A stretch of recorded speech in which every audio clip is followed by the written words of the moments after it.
Hi everyone, I'm Tammy. Welcome to my channel, and today we are painting these loose watercolor mum flowers. So if you'd like to paint this, stay tuned. Let's go ahead and talk about our supplies. All right, so I have my watercolor sketchbook, I have my paints, my jar of water, I have a rag for dabbing the brush, and let's talk brushes now. So I love my dagger brush. As you know, it's a 1/4 inch. It's got that point. It's wonderful if you don't have it. Just use what you have. This is a number 8 round with a number 2 round. And so you can skip the number 2 round for details if you have a dagger. So we're looking at my book today. This is a little reference photo. I won't be completely copying it or anything like that, but it's just to give me an idea of the composition for where to place the flowers. So I encourage you to find either a reference photo in something that you want to paint, or just follow along with this one as well. It's pretty simple. This is a quick tutorial today, but I think it's gonna be really fun. We're gonna start off by wetting our brush, and then we're gonna start mixing up our yellow. So I already have some yellow on my palette, and I'm just wetting that and reactivating that paint so we can figure out what kind of yellow to add to this. I think what we'll do is add some lemon yellow here and a little bit of orange. Now, these chrysanthemums, as they're called, are a little bit orangey, and we want to make sure that we have a very light mix of this. I'm going to add some purple just to desaturate the color.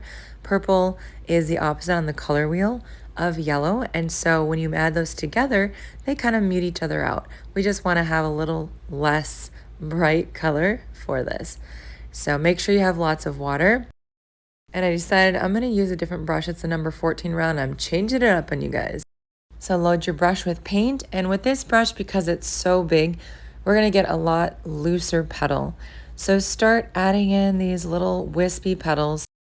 And right now I'm just painting the big bloom first. So that's this oval shape that's kind of horizontal.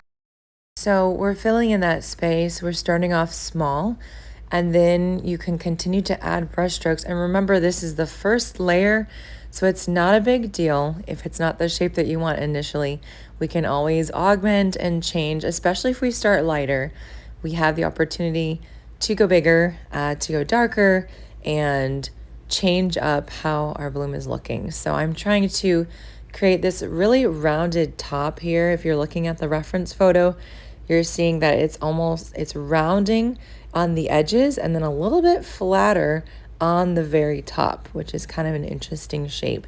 And of course, these are all side-facing blooms, but this one, it feels like it's a little bit more towards you just because there's petals that are pointing down. So it makes it almost look like you can see the entire center of the flower, which you can't. All right, we're going to start with that top bloom now. And it's a lovely little fan shape. I want you guys to think about basic shapes when you're painting. And so if you're looking at all the little details, all the little petals, it can be overwhelming to know how to paint something. But this looks like half of a circle. And I know that you know how to paint half of a circle. So being able to see things like that helps us to be able to put those basic shapes on paper, not worry about all the details. And even if you wanted to paint these as half circles, just fill in the whole entire part, and then later when it's dry, go in and create petal shapes with a darker color. You could do that. That would be a nice practice just to be able to visualize those shapes. So you're seeing another half circle here. It's a little bit smaller, and that one was really easy to do. And this last one also half circle. So keep in mind the easiest way to think about your paintings, which would be this idea of basic shapes. Basic shapes, we've got 5 that I can think of off the top of my head, 2 of which are created with C-curve shapes. That would be your circles and your ovals. And then parallel lines make up the other 3, your triangles, rectangles, and squares. And today we have kind of some parallel lines with the petals as well as oval shapes with the blooms and with the petals themselves. And your stems also are considered 2 parallel lines, so that would be like a long, skinny rectangle. So as we've been able to talk through basic shapes, look at how much we've been able to paint so far. And I love this composition. I love using reference photos. I'm mixing up my green here as I'm chatting with you. I have a really bright, brilliant green, so I like to add a dark brown to it just to tone it down. Red and green, though, you could add a little red to the green. That would tone it down as well because the red is opposite on the color wheel of green. And if you know anything about complementary colors, you know that they look beautiful next to each other, but when you mix them together, they start to mute each other and desaturate each other out. Okay, doing your stems with your really skinny brush. I'm using the dagger. You could use a number 1 or 2 round, no worries. And let it be wonky. I think that looks really fun and painterly. Adding in that little green part here at the top of that stem. And let's do some leaves too. You can see on the reference photo, they're really tiny leaves and they almost look like they're sort of rolled over each other. You're seeing just maybe the side view of that leaf. So we're just going to place those leaves where it looks good.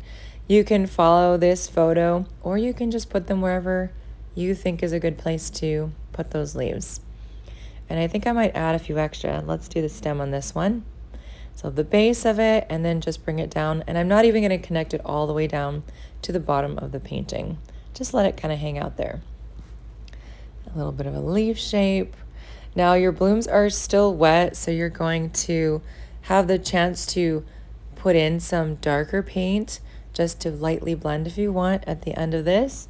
Or you can leave it how it is, or also you can wait until the end when everything is dry and then add in some brush strokes and you're going to see less blending, more sharp lines, which can be a beautiful look as well, depending on what you're going for.